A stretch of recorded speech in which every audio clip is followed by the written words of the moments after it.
28 days recovery formula, यानी सुधार का कोई शॉर्टकट नहीं है। आज के दिन हम लोग एक नशा मुक्त रहते हुए रोग मुक्ति को कैसे बरकरार रखें, इन बातों को समझ रहे हैं, सीख रहे हैं और कहीं ना कहीं अमल में भी ला रहे हैं। अब यहाँ पर जो चीज़ें बताई जा रही हैं और जिन चीज़ों को आप लोग फॉलो भी करने लगते हैं, अब उसे यहाँ से उपचार के बाद जाने के बाद आप एक कंफर्टेबली फॉलो करते रहें, ये भी ज़रूरी है। ये स्वाभाविक सी बात है जो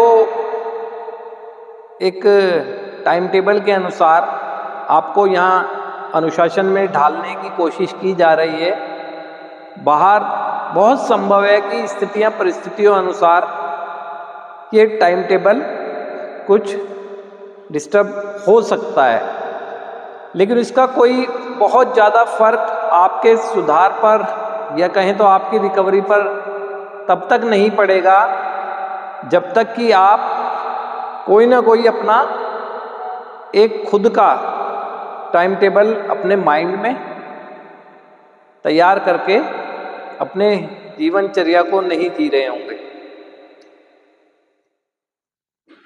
ये फार्मूला शुरू में तो आपको लग सकता है कि बहुत मुश्किल होगा इस तरीके से चलना, लेकिन जब आप चलने लगेंगे तो यूज्ड टू हो जाएंगे इसके ना, एक माइंड ट्रेनिंग हो जाएगी ना, तो माइंड अपने आप ही उन चीज़ों की डिमांड करने लगता है जो आपको एनर्जेटिक फील कराती है। तो इसका जो सबसे बड़ा बेस है ना, इस फार्मूले पर चलने का जो सबसे बड़ा आधार है वो है अनुशासन। और जो अनुशासित व्यक्ति होता है वो बहुत सी चीज़ों को मैनेज कर लेता है। अभी आपको अपनी अस्त व्यस्त जिंदगी को मैनेज ही तो करना है, तो इसलिए आप ध्यान से सुनेंगे। कोई ऐसी बात नहीं है जिसको करना कोई असंभव हो या बहुत मुश्किल हो, क्योंकि आदत तो आपको यहाँ डाली जा चुकी होती है। सबसे पहले यही है कि आप उपचार के दौरान क्या करें। उपचार के दौरान ज़्यादा से ज़्यादा इस बात पर फोकस करें कि अब किस तरीकों से संभव हो पाएगा कि मेरा नशे से दूर रहना। जाहिर सी बात है, माइंड से नशे के विचारों को मैं डिलीट नहीं कर सकता, लेकिन उनको दिशा भी दे सकता हूँ। या कभी भी ऐसी टेम्पटेशन आए तो सॉलिड रीज़न अगर मेरे माइंड में है तो विचार वैसे ही दब जाएंगे। तो एक तो यहाँ अपने आप को नशे से क्यों मुझे अपने आप को दूर रखना चाहिए, रोज सॉलिड रीज़न दिया करें। बहुत संभव हो तो लिखा भी करें। एक दिन ऐसा आएगा कि एक सॉलिड रीज़न की फाइल ही आप में इतनी स्ट्रांग हो जाएगी माइंड में, कितने सॉलिड रीज़न आ जाएंगे कि आपकी टेम्पटेशन को जो नशे के प्रति हो रही है उसे रोक सकते हैं वो। और दूसरा ये कि अब मुझे अपनी ज़िंदगी को मैनेज करना है, और उसके लिए जो भी यहाँ चीज़ें बताई जा रही हैं यूज़फुल हैं, जो मेरे लिए प्रोडक्टिव हैं, उनको मैं ग्रहण करूँ और कोशिश करूँ उस पर अमल भी करने की। अब यहाँ से जाने के बाद आप एक ऐसी स्थिति जाएंगे, लेकिन परिवार में भी एक अनुशासन होता है। पूरा परिवार भी एक अनुशासन के तहत ही जिंदगी जी रहा होता है और आपने भी जी है। तो जो सर्वप्रथम काम है, आप अपने आप को एक इच्छा लेकर जाएंगे कि मेरी जीवन जो है बहुत अच्छा हो, तो उस पर अमल भी करना होगा आपको ना।